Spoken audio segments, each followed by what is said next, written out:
The Importance of Literary Criticism from a Free Market Perspective by Matt McCaffrey, an Audiomesis Daily narrated by Robert Hale.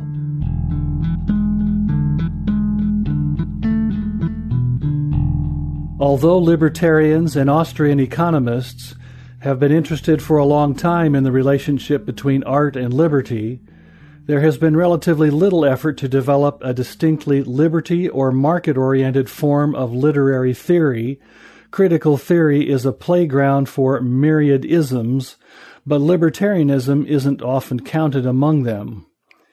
Fortunately, this situation is beginning to change, as there is a lot of exciting work being done in the field of literary studies, which isn't usually known for its sound economics or liberal political philosophy. Much of the creative energy behind this new research can be attributed to Paul Cantor, who has devoted an impressive career to exploring the relation between markets, art, and popular culture. If you want an overview of the topic, you can listen to Cantor's fascinating lecture series from 2006 on commerce and culture. Especially important is the book he edited with Stephen Cox, Literature and the Economics of Liberty, Spontaneous Order in Culture, which helped lay the foundation of a libertarian literary criticism. There are many other writers who are pushing the boundaries as well, especially those at the Austrian Economics and Literature blog. To name only one contributor, Sarah Squire frequently covers neglected classics like the operettas of Gilbert and Sullivan, along with unfairly maligned works like Thoreau's Walden. For now, though, I want to discuss two recent additions to the growing literature.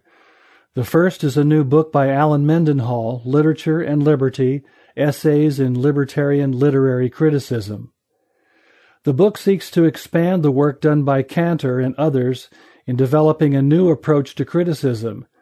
Joanne Cavallo writes in her review, "Not since the appearance of Edward Said's Orientalism, 1978, has a new literary approach invited us to read texts from a vantage point that jolts us into recognition of deep-seated ideological undercurrents that had previously remained unnoticed or were simply passed over in silence.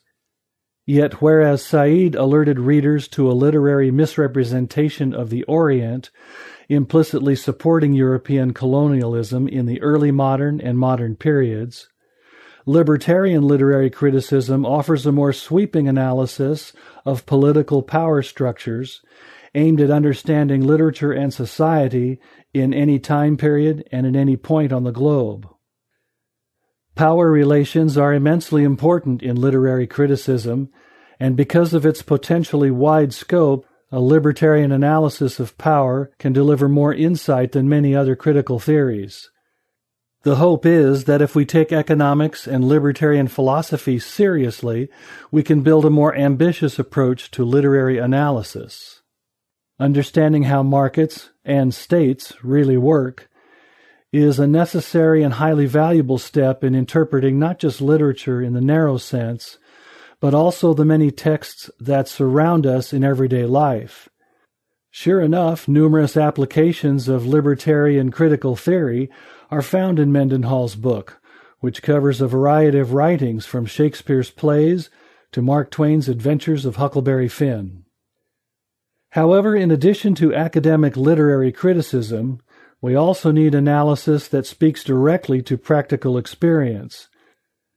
Critical theory tends to be confined to the academy, making it inaccessible to a large number of people, and what's more, ideas generated in academia are often subject to the influence of gatekeepers who might prevent good ideas from filtering through to the general public. These kinds of problems make Ed Youngkin's new book, Exploring Capitalist Fiction, Business Through Literature and Film, especially noteworthy. Youngkin's book is mainly interested in how business is portrayed in literature and film, and the kind of values pop culture associates with commerce. This approach is important because, as Stephen Cox put it, Youngkin's points to the important role of literature in the study and creation of values. Literature tells stories of life, but it also helps people to create their own life stories. It's therefore quite important to see how art depicts business and the market economy, as that depiction will influence our own values and how we express them. To make this point, Younkins covers sources from Atlas Shrugged to Wall Street, bringing together material as diverse as The Great Gatsby and Glengarry Glen Ross. His writing is straightforward and clear, a definite advantage over more conventional literary writing, which is often incomprehensible.